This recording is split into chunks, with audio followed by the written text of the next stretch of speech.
Hi everyone, my name is Eduardo and welcome to a new video. So today I'm going to talk to you guys about what tools and reactions I feel that are good for the Zoom meetings and that enable us to make them a bit more dynamic and entertaining. So let's begin.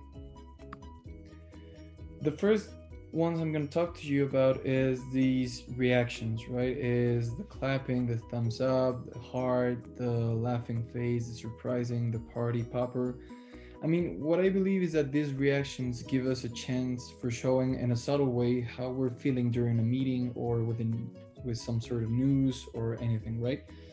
And also, for example, we these give us a chance of recovering the sense of familiarity and of closeness and togetherness within the group or the working team.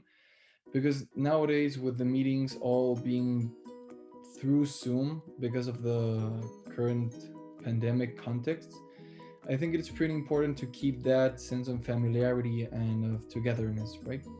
Also, there's a warning because the usage of these tools depends heavily on the tone of the meeting, right? If we have a meeting with CEOs or with a client, or I mean, with people we are not that familiar with, I would not recommend the usage of these tools. Maybe just the ones that are a bit more formal, so to speak, like the clapping hands or the thumbs up. Now, the next one is the raising hand, which I believe is the most important reaction of them all.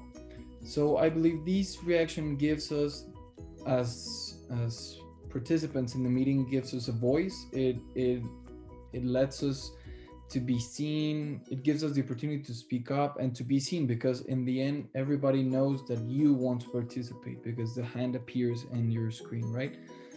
Also, it gives the participations a structure and an order, because the host can see which person raised his or her hand first.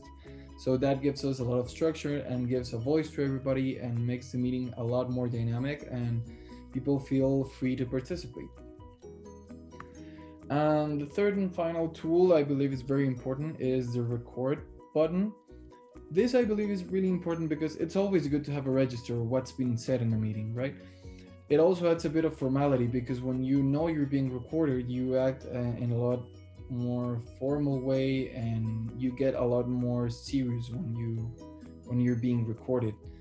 And also it can be used as a reference for meeting minutes or this document in which you pass on the summary of a meeting, or for future communications in an email or anything that, and you can make a reference to the meeting. Hey, as everybody has the video right here of the meeting, this person said whatever, right?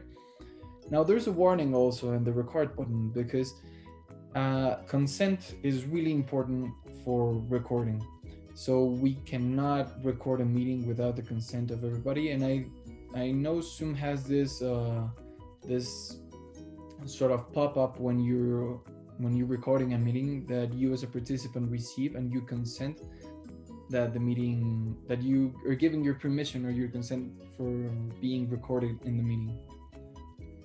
So this would be all. I hope these tools are helpful for you, and if you already know them, use it a bit more. I think it can help you get a lot more familiarized with Zoom and work with it with more ease.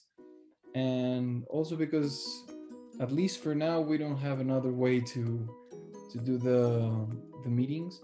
So I hope these tools are useful for you and that you use it. And if we are in a meeting soon, you use it with me also. So thank you very much and goodbye.